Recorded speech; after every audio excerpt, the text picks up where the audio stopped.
Boa tarde, salve Maria, né? Hoje, quarta-feira, mais um dia de perguntas com o nosso padre Adailson. Já venho pedir desculpa que não teve como a gente fazer a nossa live semana passada. Vou passando também para pedir a vocês que ainda não conhecem o canal da Legião de Maria Sergipe, que dê uma olhadinha lá, tem um link na nossa descrição. Se inscrevam no nosso canal. Né? Se puder também nos ajude divulgando para que a gente alcance os mil inscritos. E é isso aí. Vão compartilhando a live, chamando mais pessoas para acompanhar também. Vão enviando suas perguntas, suas dúvidas. Vamos deixar. Vamos ver se o padre entra. A gente começar mais uma tarde.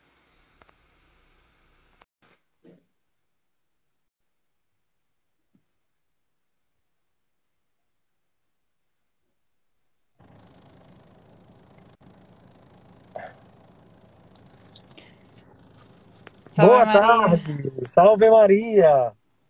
Sua bênção, padre. Deus abençoe. Eu tive que dar uma saidinha e a live me pegou no meio do caminho, mas vamos embora.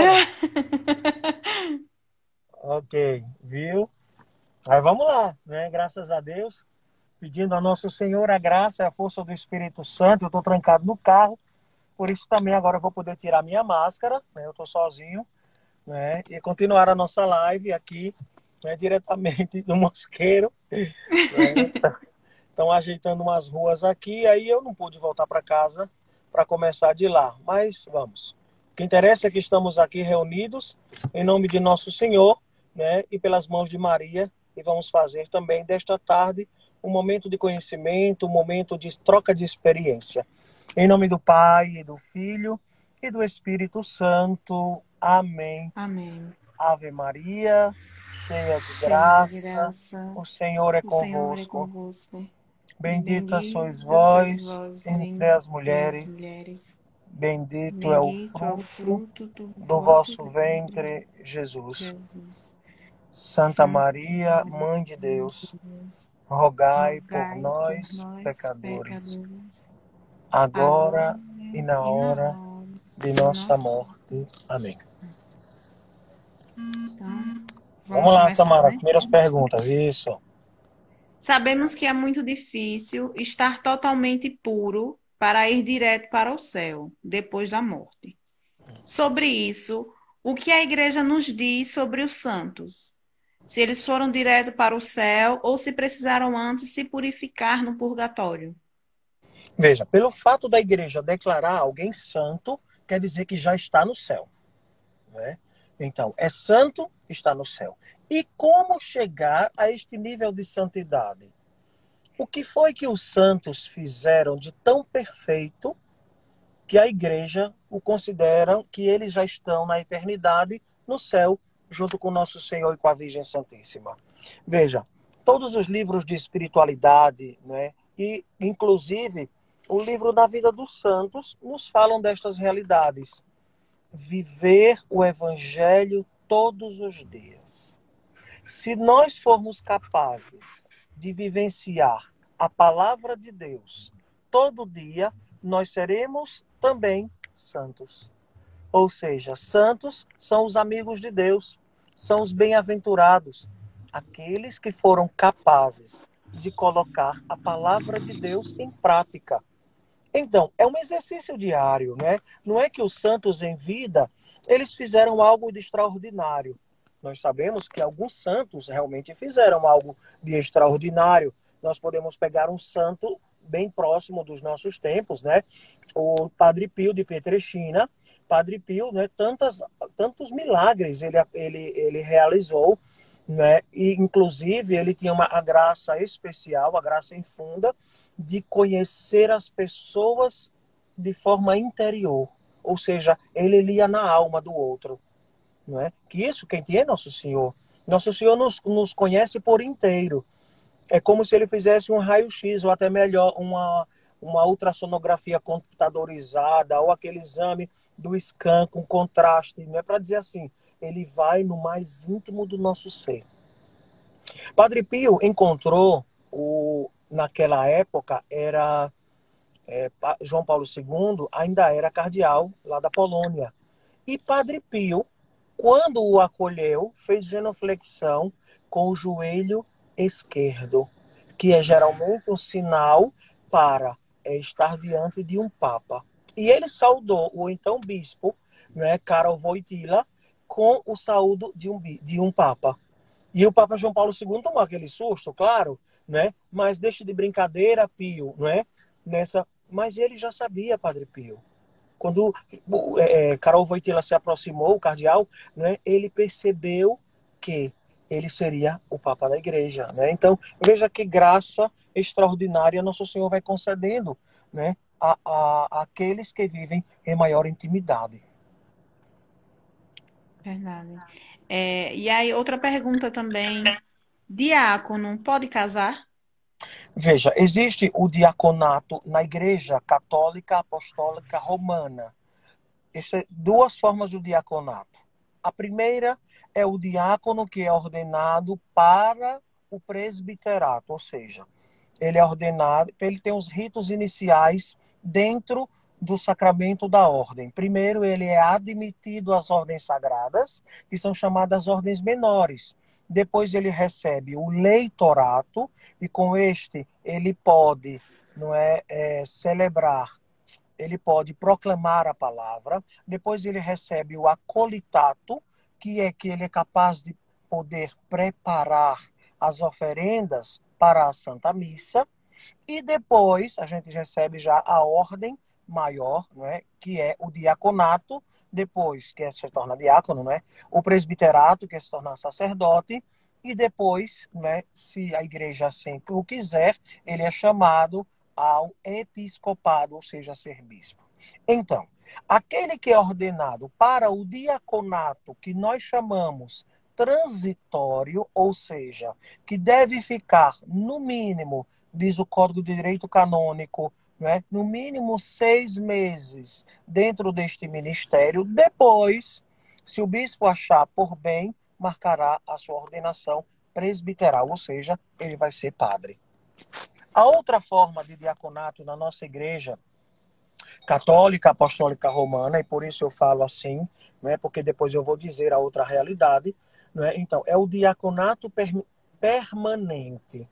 Então, um homem casado, com seus filhos de um certo modo já criados, é necessário que ele tenha uma boa índole, que tenha uma experiência de fé, de igreja. Então, ele é levado, faz um curso preparatório para o diaconato permanente, um curso de teologia, e a partir daí, ele vai pedir o diaconato permanente para o bispo. Aí o bispo vai ordená-lo para o diaconato permanente. E com o diaconato permanente, ele não vai ir para o sacerdócio. Para que o diácono permanente, digamos, se o diácono tem mais de 50 anos, ou que seja, aí a esposa faleceu, ele pode, a igreja pode chamá-lo ao sacerdócio, mas aí ele teria que ter uma ordenação própria para o diaconato transitório e depois o sacerdócio. Ou então, no Vaticano, em Roma, o bispo escreveria e pediria de lá um mandato para que ele pudesse receber o grau do sacerdócio, que é o segundo, mas é sempre o ordenado tem sempre uma determinação própria. Se é para o diaconato transitório, que nós chamamos, vai ser padre no futuro. Se é somente para o diaconato permanente, permanece como diácono. Eu recordo, aqui em Aracaju nós tivemos o caso de alguns jovens que receberam a ordem do diaconato transitório, e foi feita a proposta, alguns estavam pensando em que eles poderiam permanecer como diácono permanente. E o que aconteceu? Não é possível. Se você foi ordenado para o diaconato transitório, ou seja, para depois ser padre, você tem que ser rebaixado ao estado laical novamente, ou seja, a sua ordenação para aquele grau foi suspensa, e depois você vai fazer uma nova caminhada para ser aceito na escola diaconal e ser ordenado diácono permanente. Então, a igreja é muito prudente, é muito sábia, né, para colocar estas realidades, porque são muito sérias, né? Ser diácono é um homem de fé, que vive bem com a sua família, não é? Claro, para ser diácono permanente tem que estar casado, bem casado, e a esposa tem que permitir que ele seja ordenado. Se a esposa não permitir, ele não pode ser ordenado, por causa da comunhão que tem que ter entre o casal. A outra realidade, né, porque às vezes a gente tem visto pela televisão alguns outros ritos católicos que não são romanos, que são ortodoxos, né?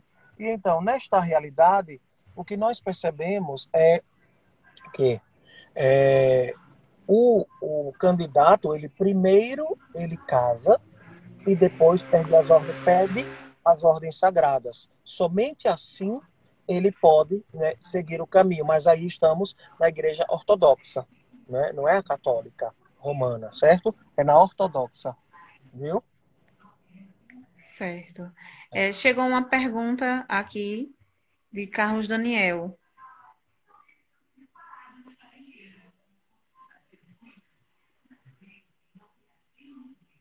Padre, acho que a conexão do padre caiu. Ou foi a minha, não sei. Deixa só ele voltar.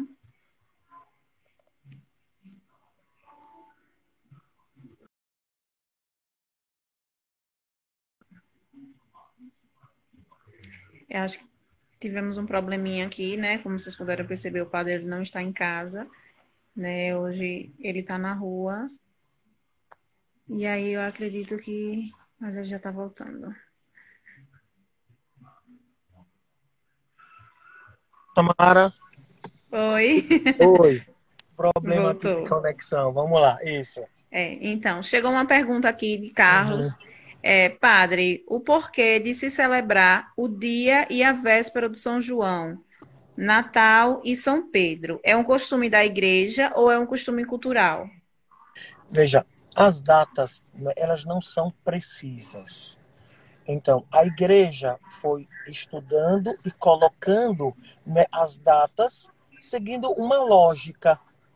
Claro, nós celebramos os santos, nós priorizamos a data da morte.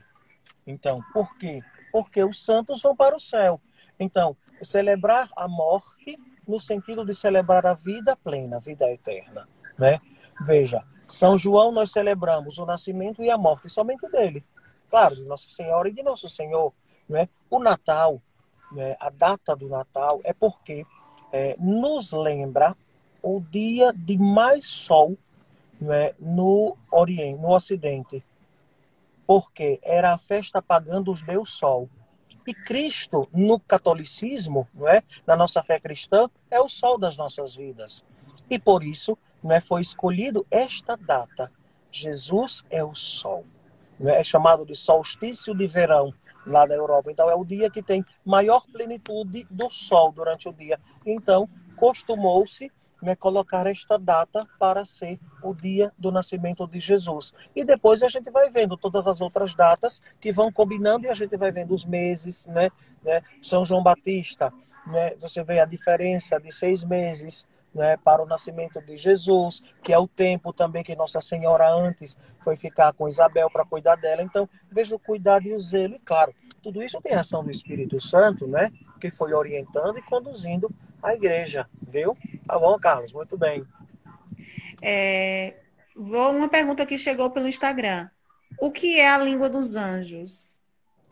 Veja, a língua dos anjos, né, quando a gente fala, a gente geralmente confunde muito a relação a renovação carismática, né? A língua dos anjos que é vivido, que é o dom de línguas na renovação carismática, né, é uma forma, uma expressão, né, onde se emite um som, né, que muitas vezes é uma palavra, que muitas vezes parecem até desconexas, mas dentro da espiritualidade, não é, da renovação carismática, é uma forma de se relacionar diretamente com Deus. Então, a pessoa recebe uma inspiração e começa a realmente viver esta experiência de balbuciar, né, com uns sons, né, com frases ou até mesmo com sílabas e vão elevando esta oração a Deus. E somente Deus faz, né, de entender, né, essa. Também existe a possibilidade de falar em línguas, né? Falar em línguas, para isso, né, teria que ter um intérprete. Então, se Deus dá o dom da língua, de alguém falar em outra língua, que digamos naquele lugar, às vezes a pessoa pode falar até uma língua nossa conhecida, né? O inglês, alguém que não sabe inglês começou a falar inglês, né? Isso pode acontecer. Eu já presenciei esta realidade. Mas Deus vai dar a graça a alguém naquele lugar, naquele momento da oração, para que a pessoa interprete o que aquela pessoa está proclamando, está dizendo, né? E aí seria falar em línguas, que pode ser uma língua conhecida, mas pode ser uma língua que ninguém conheça, mas o outro, né, Deus vai dar a capacidade de interpretar aquela língua. Certo, né? Aí a pergunta agora é: há alguma diferença entre alma e espírito? Vamos lá, vamos entender um pouquinho, né, esta realidade. Bom, a alma é o princípio vital de todo ser humano. Daí dizemos, né, nós somos capazes de dizer, né, desta realidade, né, a alma ânima vem do latim, ou seja, é aquilo que nos move, que nos faz, né, caminhar, né, que nos faz ir adiante. Todo ser vivo tem alma, isto é, bem desenvolvido, né? Santo Tomás de Aquino nos fala desta realidade, né, em relação à alma.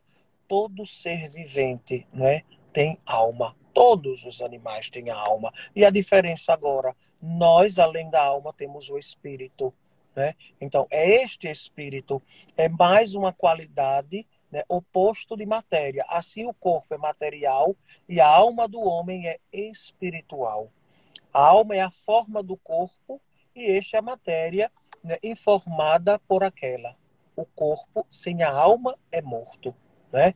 Então, nesta realidade, né, nisso, por ser espiritual, a alma humana é intelectual, transcendental, né, e é também imortal. A alma do cachorro, né, não é, né, a alma do ser vivente de uma bananeira, de um cajueiro, né, não é mortal, né? Não é imortal, melhor dizendo, né? Então, somente nós possuímos, né, esta capacidade que é dom de Deus, né, da nossa alma ser espiritual, ou seja, capaz de Deus, ou seja, transcende, né? Todos os outros seres viventes têm a ânima do latim, ou seja, aquela que dá a vida. Mas nós, né, homens, a raça humana, temos a alma espiritualizada, ou seja, o espírito que foi dado por nosso Senhor, como, né, é a graça infusa que é colocada, é a graça, melhor, não infusa, a graça que nos é dada no momento da nossa concepção. Quando nós fomos concebidos, nosso Senhor infundiu em nós este espírito. O espírito, né, o seu espírito, uma fagulha do seu espírito em nós.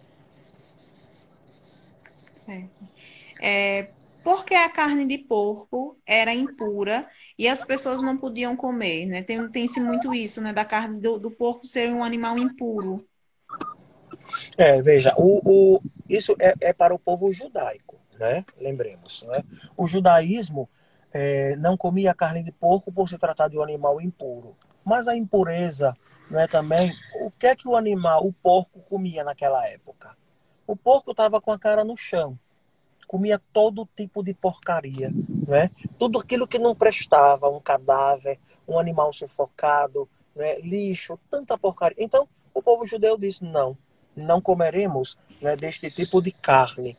E todo aquele, né, que comia carne de porco ou que comia a carne de um animal sufocado, né, realmente se tornava uma pessoa impura.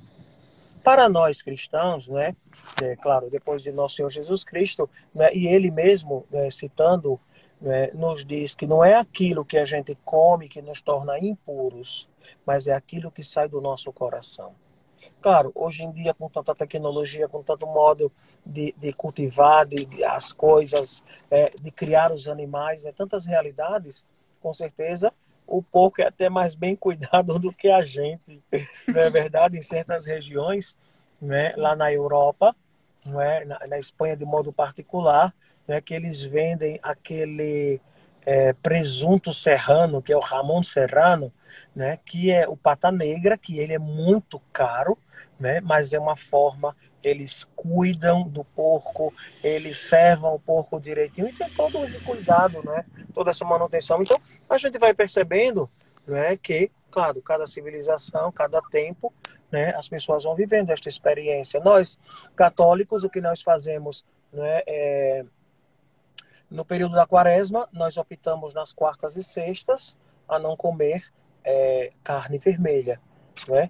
Por um sacrifício que nós fazemos oferecendo a nosso Senhor este dom e esta graça, né? Para quê? Para buscar mais e mais a perfeição, para sermos mais santos, né? Com a pergunta, né, que foi feita, o grau de santidade. Então, nós vamos oferecendo nosso sacrifício ao Senhor para nos tornar mais perfeitos, mais santos. Então, além da oração, o jejum, a penitência, a confissão constante, né, a comunhão, de preferência diária, quando acabar essa pandemia, né? Quem puder voltar para a missa e puder participar e receber nosso Senhor, que bom, né?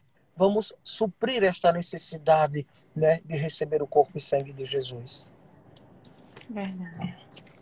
Tem tudo a ver com o tempo também, né? Questão da Isso. criação, essas coisas. Uhum. O que significa o dom do conselho? Veja, dom de conselho, né, é como as virtudes que nos perfeccionam, né, nos tornam mais perfeitos. Né? O dom de conselho, né, é alguém que percebe, né, por dom e graça de Deus, né, entende, ouve o outro e tem esta capacidade de aconselhar, de dirigir, né, a outra pessoa, mas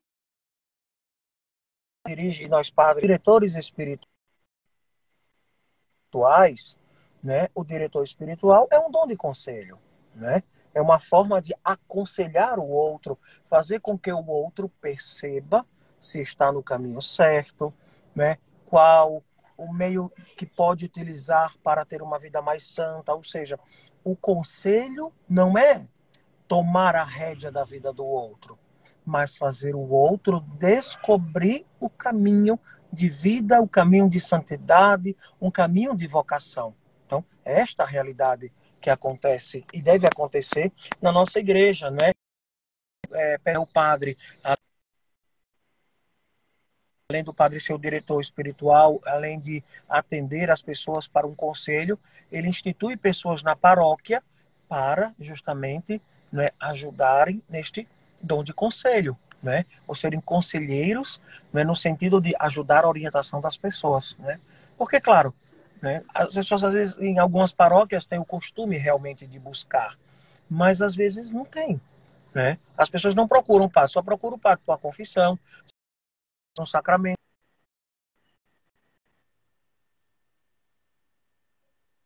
E é isso que vai acontecendo, né? Então, numa paróquia, o padre pode delegar algumas pessoas que vão ajudá-lo, né, a orientar e aconselhar as pessoas. Né? E isso ajuda bastante. Ingrid, perguntando aqui como escolher um diretor espiritual. Como é que é feita essa escolha? Veja, geralmente o diretor espiritual, né, é o padre da sua paróquia. Né? Você vai marcar com ele um dia, um horário, né? Porque uma coisa é a confissão e que as pessoas misturam muito.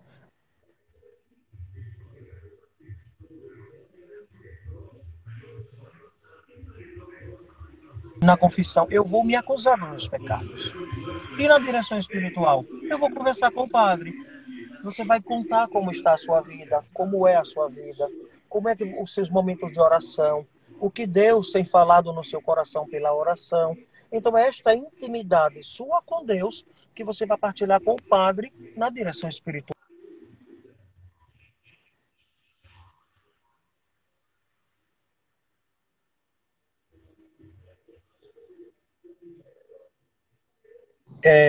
Deixa eu voltar então.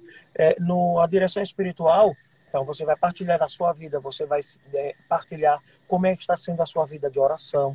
Né? O padre pode aconselhar você a um método de oração própria, né? Pode te aconselhar a fazer a consagração à escravidão, né? Pelo método de Montfort, né? E algumas outras realidades.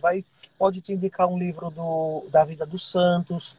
Né? Então, tantas outras realidades e possibilidades. O padre também vai fazer você descobrir, né, se tem uma vocação especial na igreja, né, que isso é muito importante.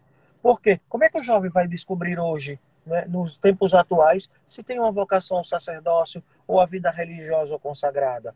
Por meio de uma direção espiritual, né, conversando com o padre, partilhando com o padre. Né? Claro, a gente sabe, às vezes os padres têm tantas comunidades e podem até não conseguir atender a tantas pessoas, né? Mas a Legião de Maria, né, e eu estou fazendo um esforço para ter um horário para que na sede nós tenhamos esta disponibilidade, né, para atender jovens legionários para uma direção espiritual, né? Eu já tinha até falado na Régia, né, que eu queria me programar para este ano, né? Mas claro, com toda a pandemia, né, a gente não pôde levar adiante, né? Mas a a nossa régia, né, a sede da Legião, tem os dias que abre, né, e que, claro, com um legionário adulto, com um legionário experiente, esta direção espiritual também pode acontecer sem problema algum. Sim, sim. Outra pergunta. Uma pessoa que deixa de ser padre pode casar depois de quanto tempo? Veja, o sacerdócio, né, é um ministério e um sinal, o sacramento como um sinal eficaz da graça de Deus. Uma vez ordenado sacerdote, é sacerdote para sempre. Então, ele não pode, vai tirar o ministério, né? Então, o que vai acontecer? O sacerdote, né, que por acaso se apaixonou, né, ou algum problema que aconteceu na vida, é claro, né, a gente nunca pode levar, né, essa realidade, né, de um padre deixou o ministério e a gente, ele agora é um desgraçado, é isso ou aquilo, né, bem que eu imaginava. Não, é rezar por aquele padre, por aquele homem de fé que descobriu ou redescobriu a sua vocação, né? Se ele viu que realmente estava infeliz no ministério, que percebeu que não era aquilo que Deus o chamava, né? Porque às vezes tem mães e pais que colocam na cabeça do filho, você tem que ser padre, você tem que ser padre, né? E aquilo vai cristalizando e a pessoa não se dá conta. E no decorrer dos anos, ele descobriu não é a sua vocação. O que acontece? Vai abrir um processo diocesano e vai ser enviado para Roma, para o Vaticano, para pedir a dispensa das ordens sagradas para que ele possa casar. Mas ele vai continuar sendo padre. Não vai poder exercer o ministério. São coisas distintas. Porque se um padre deixou o ministério, né, e casou, né, se morrer e for para o inferno, ele vai para o inferno padre. Né? Pô, vai para o inferno padre? Vai sim. Continua sendo padre, né? E por isso, né, pode chegar a esta realidade. Claro que ninguém acha que vai acontecer, né? Deus o livre e guarde. Mas veja, né? Então são estas realidades também na vida. Então, depois da dispensa, que é um documento que vem de Roma, aí o bispo recebe toda a documentação e vai chamar o sacerdote, né, que está suspenso de ordem, e ele vai novamente, né, fazer os trâmites necessários, né, para receber o sacramento do matrimônio. Somente assim. É uma dispensa, né, dispensa do Vaticano. Certo. Everaldo está perguntando aqui quantos papas a Igreja Católica já teve em sua história. Eita, saber de memória que eu não sou muito bom Sabe, disso. Tem que procurar no amigo Google aí. Mas eu acho que 200 e alguma coisa, viu? É. Quantos 200 e alguma papas, coisa, né, né? na história. Mas a gente olha e daqui a pouco a gente fala, né? Certo. Tem Vitor aí Vitor agora. também, isso, sacerdote de uma determinada congregação, tipo os frades menores capuchinhos, que é ordenado bispo. fica a serviço da diocese ou da congregação. Ele tem liberdade de ordenar sem autorização da diocese? Veja, todo bispo tem uma diocese, tem um território, né? O bispo não olha aí, Vitor botou 256, Carlos botou Mas Carlos, 266. Né? Então, veja, todo bispo é ordenado para um território, certo? A primeira coisa. Então, sabe por que acontece isso? Porque na África tem territórios que tem bispo que foram ordenados para aquele território, mas não tem católico. E então, muitas vezes tem alguns bispos que trabalham no Vaticano, que eles têm uma diocese, ou seja, um território na África, mas que eles não exercem o seu serviço lá, porque lá não é, católicos. Né? Então, todo bispo tem que ter o seu território, segundo a realidade. O bispo só tem jurisdição no seu território. Fora do seu território, ele não pode, não tem, né, autoridade para administração. Então, ele pode entrar em consenso com os bispos, digamos, aqui em Sergipe, né, os bispos sufragâneos, e então, de um certo modo, né, eles podem, né, na província eclesiástica de Sergipe, né, ter um acordo entre eles, mas cada bispo, né, só tem jurisdição no seu território. Para ordenar, né, tem que sempre pedir autorização ao bispo local. É de bom tom. Como é que alguém chega na sua casa e vai fazer algo sem lhe pedir permissão? Não é? Então tá errado. Então, o bispo que chega deve realmente, né, pedir permissão. Eu lembro o padre Francisco, que está na Canção Nova, ele é originário do nosso seminário de Aracaju, ele foi para a Cachoeira Paulista fazer a teologia e depois foi ordenado pela Canção Nova.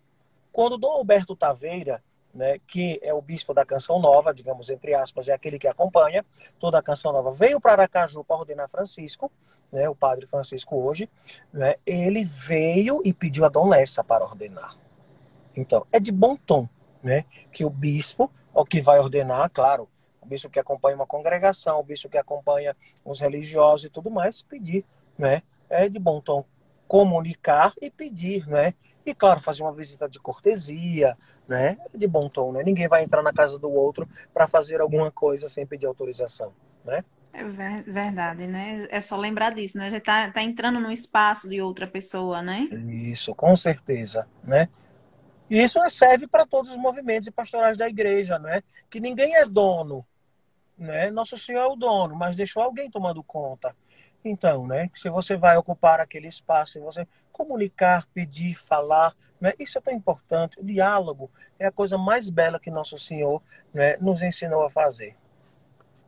Isso vale também, padre, no caso de um padre quando ele vai assistir um casamento em uma determinada paróquia, né? Também, e vale isso também, Isso. né?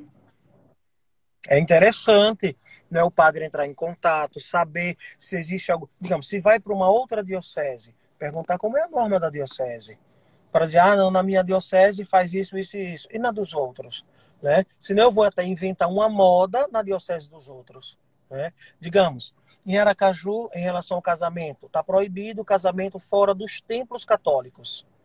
Ah, quero casar na praia. Ah, eu quero casar no sítio que eu tenho uma capelinha privada. Não pode em Aracaju. Mas em outras dioceses pode. Aí o que acontece? O padre vem de fora, não, eu vou fazer. Não. Só que em Aracaju tem uma jurisdição. Né? Se ele fizer, o casamento é inválido. Porque o bispo não autorizou. Então, tem coisas e realidades que a gente precisa estar muito atento. E nós, padres, os leigos, né, os consagrados, precisamos estar atentos, né? E ouvir a voz da igreja, tão belo a gente poder ensinar, partilhar, né, de tudo o dom que Nosso Senhor nos deu. Verdade. E aí, entrando né, de casamento, qual a diferença entre o casamento civil e o casamento civil com efeito religioso? Veja, o casamento civil é só para o Estado. Você é casado para o Estado. Quando você faz o casamento religioso, você está vivenciando um sacramento da igreja. Então, casamento religioso, né, serve para que você, diante de Deus, né, você fez a sua consagração. Né, você e o seu esposo diante do altar. Então, vocês selaram a união com o matrimônio. No civil não existe. Então, para quem realizou só o civil, não está casado na igreja e não tem validade nenhuma para a igreja. Ponto. O casamento religioso com efeito civil quer dizer o quê? Que você, levando a documentação no civil, ou seja, num cartório, eles vão te dar o que se chama habilitação. Ou seja, você está habilitado a casar na igreja e o documento da igreja deve ser levado para o cartório para atestar que foi realizada a cerimônia. O que acontece às vezes é tão engraçado, as pessoas não percebem ou não prestam atenção, porque toda essa orientação é dada no curso de noivos, né? Mas acontece que em alguns casamentos acontece a habilitação no cartório, ou seja, o cartório emite o documento e a pessoa, depois que realizou o casamento no religioso, deve levar a cópia. Assinam-se 2 documentos, ficam 2 originais, e um original é levado no cartório. E tem pessoas que não levam no cartório. Não levando no cartório quer dizer que civilmente não está casado. Porque o documento que vai servir para o civil é aquele que assina. Na igreja, e assina 2 vias, uma via permanece na igreja e a outra via tem que ser levada no cartório. Eu conheço um caso de uma pessoa que casou na igreja, depois de 8 anos, resolveram se separar. Foi engraçado demais. Chegaram no cartório, cadê para separar? Não, vocês não estão casados, não. Foi tão engraçado. Poxa, então a gente está casado sim, a gente fez a habilitação. Eles, aqui tem a documentação da habilitação, mas vocês não trouxeram o documento da igreja aqui no cartório. E eles não estavam casados no civil. Por quê? Tem um tempo, né? Se você não leva até, acho que são 3 meses, eu não sei ao certo, mas se não levar, ele perde a validade. Então, eles civilmente não estavam casados, então não teve separação, né? Civil, né? Religiosa existiu, né? Existiu a união religiosa, né? O matrimônio católico. Tem uma outra realidade que vou acrescentar agora, viu? Em relação a só o casamento religioso. Pode acontecer, padre? Pode. Em alguns, tem alguns requisitos ou pré-requisitos, se podemos dizer. Digamos, uma pessoa é viúva, viúva jovem, 30 anos ou até 40. E o que acontece? Ela, viúva, arranjou um outro, né? Ou um rapaz solteiro, né? E realmente querem casar. Para que ela não perca a pensão do viúvo, da sua viuvez, ela pede, leva toda a documentação com o futuro esposo e ela leva e acrescenta que ela recebe uma pensão. Aí o que acontece? O bispo vai emitir um documento dando dispensa do casamento civil. Aí ela casa somente no religioso, né? Para ambas as partes, né? Do mesmo modo, o homem que ficou viúvo jovem e quer casar novamente, claro que o outro não deve ter nenhum impedimento, né? Porque com a viuvez, o vínculo do matrimônio se acaba, né? Com a morte do marido ou da esposa, o matrimônio se acaba. Com É a onde morte entra, né? Até que a morte os separem, né? isso mesmo, até que a morte os separe. Com a separação da morte de um dos dois, o que acontece é esta realidade. Eles estão livres, né? Na viuvez, claro. Tem mulheres que preferem continuar viúvas o resto da vida e até homens. Mas aqueles que se sentem sozinhos e gostariam de ter um companheiro ou uma companheira, né? Então pode pedir, né? A igreja vai lá, casa, né, direitinho na igreja novamente. Se não quiser botar véu e grinalda, não tem problema. Né? Às vezes as pessoas ficam com vergonha. Ah, eu já tenho 60 anos, padre. Vou entrar de noiva na igreja. Não precisa. Você vinha com o futuro esposo, tua roupa que quiser. Ai, padre, eu não quero de paletó. Ai, eu não quero de branco. Venha da cor que quiser. Né? Contanto que venham vestidos dignamente, é um sacramento. Né? Se arrumam direitinho. Eu casei um casal aqui na paróquia do Médici, que eles já têm mais de 60 anos e nunca tinham casado. Ai, padre, a gente não quer festa. Pois, visto uma roupa mais bonita que vocês tiverem no guarda-roupa e a gente casa, vocês dois. E foi o que aconteceu, né? Então, foi muito bonito, muito simples aí. A gente arrumou as pastorais, né? Organizamos, fizemos um bolinho para eles. Foi tão bonita a experiência, né? E as pessoas, às vezes, não têm nenhum impedimento e querem, né, não querem casar na igreja. Ah, porque tem que ter fé. Não tem que ter nada. Tem que ter o desejo dos dois, do casal, não tendo nenhum impedimento. Vá na paróquia. Tem os casamentos comunitários. Mas também tem um casamento onde o padre realmente vai casar depois de uma missa ou dentro de uma missa, de forma muito simples. O casal está ali, né? Trouxeram os documentos e vai acontecer o casamento sem problema algum, né? As pessoas acham, casar na igreja é uma despesa nada. Não tem despesa nenhuma. Despesa nenhuma. Tem uma taxa, né, que a depender do caso de cada família, o padre pode até dispensar, né? Caro é contratar cerimonialista, é comprar Comprar buffet, flor. Isso, minha filha, comprar A flor, parte né? mais A cara do igreja. casamento é a decoração. Isso, então, aí ainda pede desconto na igreja, né? Eu fico abismado de ver, né? Às vezes paga 5 mil no cerimonial, 10 mil no cerimonial, chega na É igreja, vai pagar um verdade. salário mínimo. Padre, dê um desconto. Pelo amor de Deus, é a parte, digamos assim, entre aspas, falando até de forma material, a mais barata. E que às vezes não se respeita, que não se tem uma coerência. Porque o que a gente quer na igreja é acolher a todos e fazer com que as pessoas sintam-se bem. O matrimônio é algo sagrado para nós da igreja, não é? Para nós padres, para os bispos, para os leigos consagrados, para aquele que conhece o sacramento, não é? Então a gente quer fazer algo belo. Aí acham bonito atrasar, aí o padre fica com raiva, né? Porque às vezes a gente prepara a liturgia, os noivos escolhem as leituras, e o padre, com todo o amor, vai dedicar. Aí o que acontece?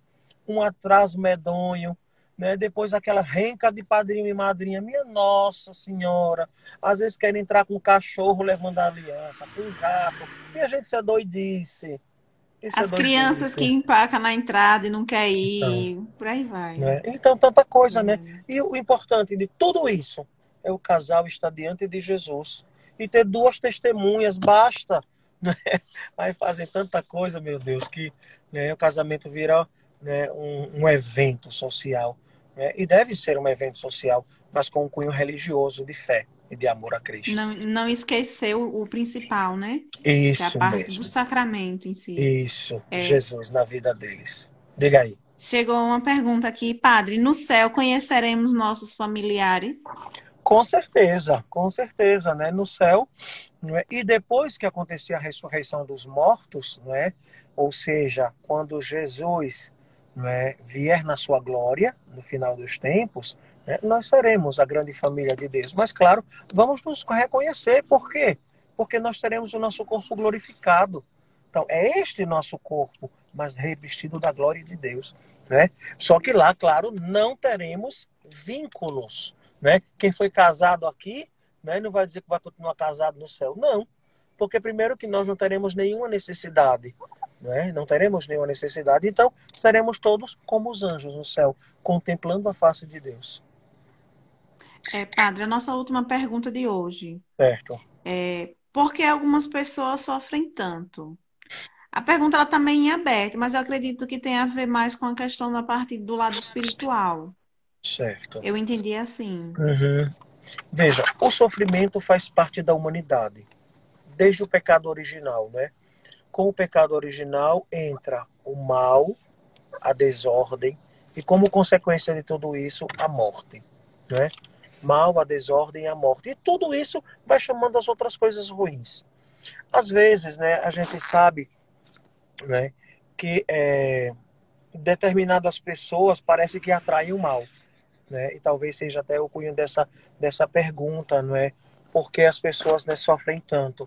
Então, o sofrimento, né, nos ajuda a, como se a gente pudesse acrescentar algo que faltou ao sofrimento de Jesus. Quando eu sofro, né, e eu ofereço a Jesus, aquele sofrimento se torna leve, suave. quando eu ofereço o meu sofrimento pelas almas do purgatório, então eu busco um sentido, né? Nós percebemos também na vida de alguns santos, vejam, Padre Pio tinha os estigmas de Nosso Senhor, ou seja, ele sangrava nas mãos, nos pés e no peito. Imagine, toda sexta-feira, todas as semanas, ele sofria as dores da paixão de Jesus. Imagine quanto sofrimento. Mas ele não se entregava. E olhe que ele sangrava constantemente e não morreu. Né? Era um sofrimento? Era. Tem outras experiências de santos. Né? Santa Rita de Cássia teve um estigma na testa, que também sangrava. Imagine a dor do espinho cravado na testa. Né? Tem outros santos, né, mais do nosso tempo também, que viveram estas experiências, né, e que vão entregando ao nosso Senhor. Então, o sofrimento diário, né, é algo que faz parte da nossa vida. Se nós sabemos, né, entregar a Jesus, né, confiar a Ele esta dor, este sofrimento, com certeza a gente vai sentir o alívio. Claro que a gente diz, eu não acredito em dizer que alguém atrai o mal a si, que vive fazendo o trabalho para mim, não. Reze, consagre sua vida a Jesus. Ofereça as dores e as penas de cada dia e tenha certeza que nosso Senhor vai te recompensar a cada dia. O sofrimento, a gente tem que ver o sofrimento como o sofrimento de Jesus. Para que Jesus sofreu? Para morrer e nos dar vida nova e ressuscitar. Então, esta é a realidade. Todo sofrimento tem a sua plenitude numa vida nova, na ressurreição de Jesus. Então, é oferecer a dor, o sofrimento, né? Imagina a humanidade sofrendo com esta pandemia, né? Chiara Lubick diria, justamente um Jesus abandonado de toda a humanidade. Né? Então, é belo a gente entender esta realidade do sofrimento. E o próprio Jesus nos diz, né?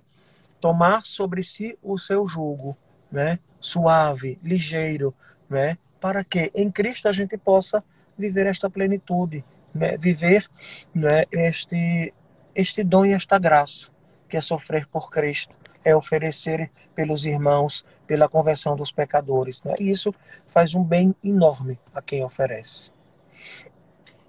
Aí Camila, né, ela fala aqui, todos nós sofremos, mas tem pessoas que acumulam um sofrimento atrás do outro. Como entender isso? Veja, eu não saberia nem explicar, né? Porque a gente sabe que tem pessoas que uma enfermidade, aí fica bom de uma coisa, vai pegando outra, vai ficando outra, vai ficando outra. Veja, a contingência da nossa vida. Nós não somos eternos, né? Nós não somos eternos. Um dia, né, nós vamos morrer, né? Eu falava essa semana, né, na homilia. Um dia a gente vai morrer, se for de Covid, que seja de Covid. Mas o importante é ter a nossa alma tranquila em Deus. Tranquila, né? Fala o Vitor também, é dizer que o sofrimento serve para purgar os pecados, com certeza também, né? Nos ajuda nesta dor, no sofrimento. Agora, interessante que ao sofrer, eu ofereço. Porque não adianta eu sofrer pelo sofrer, porque seria um masoquismo, né? O sofrimento porque eu gosto de sofrer, né? Ou atraio o sofrimento. Não, ou faço de toda a minha vida um drama de sofrimento. Não é isso. Cada sofrimento nos ajuda a como se a gente fosse subindo um degrauzinho para chegar no céu. Veja, uma das coisas que acontece muito comigo, quando eu ganho ou eu consigo realizar uma coisa muito grande, logo depois vem uma pancada muito grande. Né? Um sofrimento. Né? Um sofrimento. Né? Então, várias e várias vezes no meu ministério sacerdotal, eu tenho acompanhado e visto essa realidade. Mas eu não faço disso um mal. Eu já vou rezando, Jesus me prepare. Porque eu sei que a pancada vai vir muito grande. Mas eu quero estar firme e forte para superar. E olha que já foram coisas que, assim, desestabiliza a gente, tira a nossa paz. Mas eu digo, Jesus é a minha segurança. Então, tem que crer em Jesus, né? Tem que fazer daquela dor e do sofrimento não o centro da nossa vida. Jesus o centro e levar adiante, né, e superar os sofrimentos e as dores de cada dia. viu? Não adianta, né, fazer como o avestruz, empurrar a cabeça no buraco e ficar se lamentando. Não, levanta a cabeça, né? Eu sou filho de Deus, né? Deus me deu a graça, Maria me sustenta e me leva ao encontro com Jesus. Então é por aí o caminho, viu? Pois é. É, acho que foi respondido, né? Uhum, com certeza, né? Então, por hoje nós terminamos as perguntas, né? Temos Isso, alguns avisos hoje, né? Uma pergunta que tinha sido lançada aqui sobre a hierarquia celeste, né? Lembrando que o padre já respondeu, né? isso. Sobre a Tá no hierarquia da YouTube, corte né? celeste. Tá no YouTube, no canal do padre, né? Só ir lá, tá lá o videozinho com toda a explicação, né? Falar também do nosso canal da Legião de Maria, né? Isso, E também teremos novidades aqui nas na live da quarta-feira, né, padre? isso. A nossa proposta é começar a estudar o YouCat, o catecismo, né, jovem. Então, você que tem o YouCat, né, se não tem, procure aí nas redes sociais, baixe o YouCat no seu smartphone, no seu computador, porque nós vamos começar o estudo do YouCat. Claro que tendo algumas perguntas, a gente pode reservar 10 minutinhos de cada live para que a gente responda, né, direitinho as perguntas, viu? Então vamos continuar. Na próxima quarta começaremos o YouCat. Então, atenção, nos acompanhe, né? Agora eu vou dar a bênção a vocês, né? Que bom estarmos juntos mais uma quarta-feira. Que a Virgem Santíssima seja a nossa companheira sempre. O Senhor esteja convosco. Ele Ele está está no meio no de meio de nós. nós. Por intercessão da Virgem, a medianeira de todas as graças, abençoe-vos o Deus Todo-Poderoso, Pai, Filho e Espírito Santo. Amém. Amém. Um cheiro, Samara. Até a próxima Um cheiro, semana. muito obrigada, para. Até a próxima semana. Muito obrigada a vocês que acompanharam a nossa live. Estudam o YouCat. Próxima semana temos um encontro marcado. Tchau, salve Maria.